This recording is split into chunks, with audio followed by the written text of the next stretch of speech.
안녕하세요. 오늘은 SK 디스커버리에 대해 심층적으로 살펴보겠습니다. SK 디스커버리는 일반 제조업 회사라기보다 지주회사 성격이 강한 기업입니다. 쉽게 말하면 직접 제품을 만들어 파는 회사라기보다는 SK가스, SK케미칼, SK바이오사이언스, SK플라즈마 등 주요 자회사와 관계회사를 통해 기업 가치가 결정되는 구조입니다.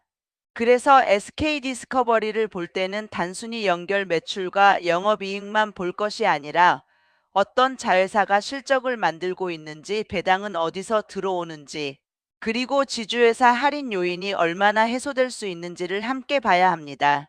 먼저 최근 실적부터 보겠습니다.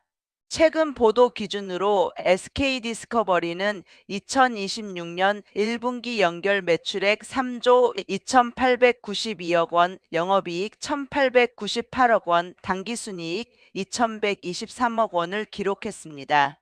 전년 동기 대비 매출과 이익이 모두 크게 증가한 수치입니다. 숫자만 놓고 보면 매우 좋아 보입니다.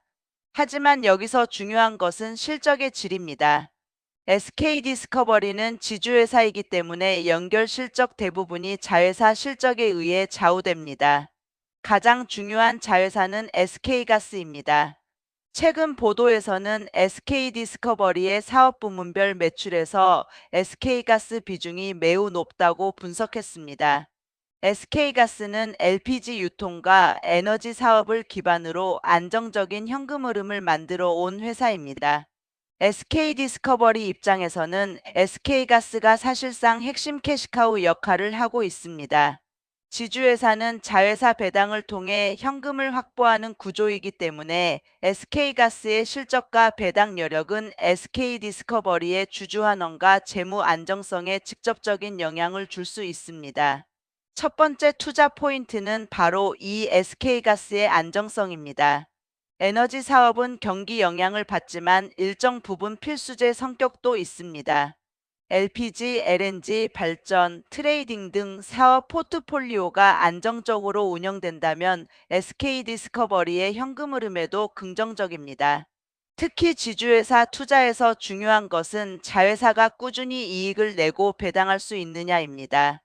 이 점에서 SK가스는 SK 디스커버리의 핵심 자산이라고 볼 수 있습니다. 두 번째 포인트는 SK케미칼입니다. SK케미칼은 친환경 소재와 제약 사업을 보유하고 있습니다. 친환경 플라스틱, 순환경제, 고기능 소재 같은 키워드는 장기적으로 성장 가능성이 있습니다. 다만 최근 시장에서는 SK케미칼의 실적 부진과 차입 부담을 우려하는 시각도 있습니다.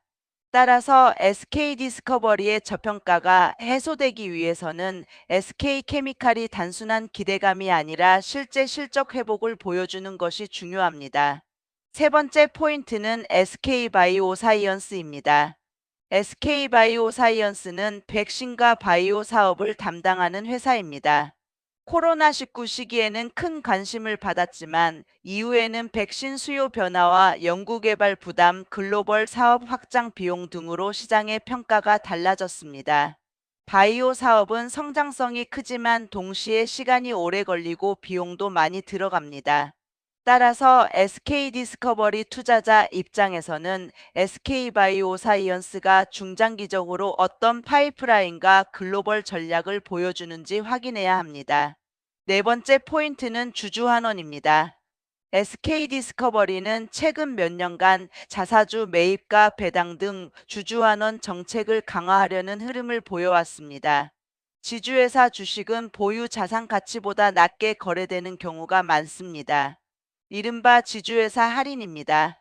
이런 할인율을 줄이기 위해서는 배당 확대, 자사주 소각, 투명한 지배구조, 명확한 성장 전략이 필요합니다.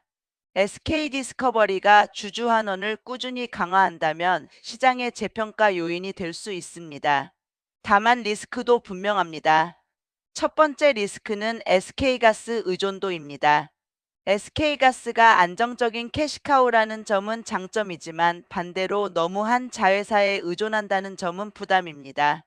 SK가스의 실적이 흔들리거나 배당 여력이 약해지면 SK디스커버리의 현금 흐름과 주주환원 기대도 낮아질 수 있습니다. 두 번째 리스크는 지주회사 할인입니다. SK디스커버리가 좋은 자회사를 보유하고 있더라도 투자자들이 직접 SK가스나 SK케미칼을 사는 것과 비교해 지주회사를 살 이유가 충분하지 않다고 판단하면 할인은 계속될 수 있습니다. 결국 SK디스커버리 자체의 투자 매력이 분명해야 합니다. 세 번째 리스크는 바이오와 화학 부문이 불확실성입니다. SK케미칼과 SK바이오사이언스는 장기 성장 가능성이 있지만 실적 변동성과 투자 부담도 큽니다. 연구개발, 글로벌 생산기지, 신약 백신 개발은 시간이 오래 걸리고 결과를 예측하기 어렵습니다. 네 번째 리스크는 SK에코플랜트 관련 우발 부담입니다. 일부 보도에서는 SK디스커버리가 과거 SK에코플랜트 지분 매각 이후 주가 수익 스왑, 즉 PRS 계약과 관련된 불확실성을 안고 있다고 분석했습니다. SK에코플랜트의 기업 가치와 IPO 일정이 어떻게 진행되느냐에 따라 재무적 부담이나 현금 흐름에 영향을 줄 수 있다는 점은 확인이 필요합니다. 그렇다면 SK디스커버리를 어떻게 봐야 할까요? SK디스커버리는 단순한 테마주라기보다 자회사 가치와 현금 흐름, 배당, 지배구조를 함께 봐야 하는 지주회사입니다. SK가스라는 강한 캐시카우를 보유하고 있다는 점은 긍정적입니다. 하지만 SK케미칼과 SK바이오사이언스가 성장 동력으로 확실히 자리 잡지 못한다면 시장의 지주회사 할인은 쉽게 줄어들지 않을 수 있습니다. 오늘의 결론입니다. SK디스커버리는 SK가스를 중심으로 안정적인 현금 흐름을 확보하고 있지만 진정한 재평가를 위해서는 SK케미칼과 SK바이오사이언스의 실적 개선, 주주환원 확대, 지배구조 투명성, 그리고 지주회사 할인 해소가 필요합니다. 한 줄로 정리하면 이렇습니다.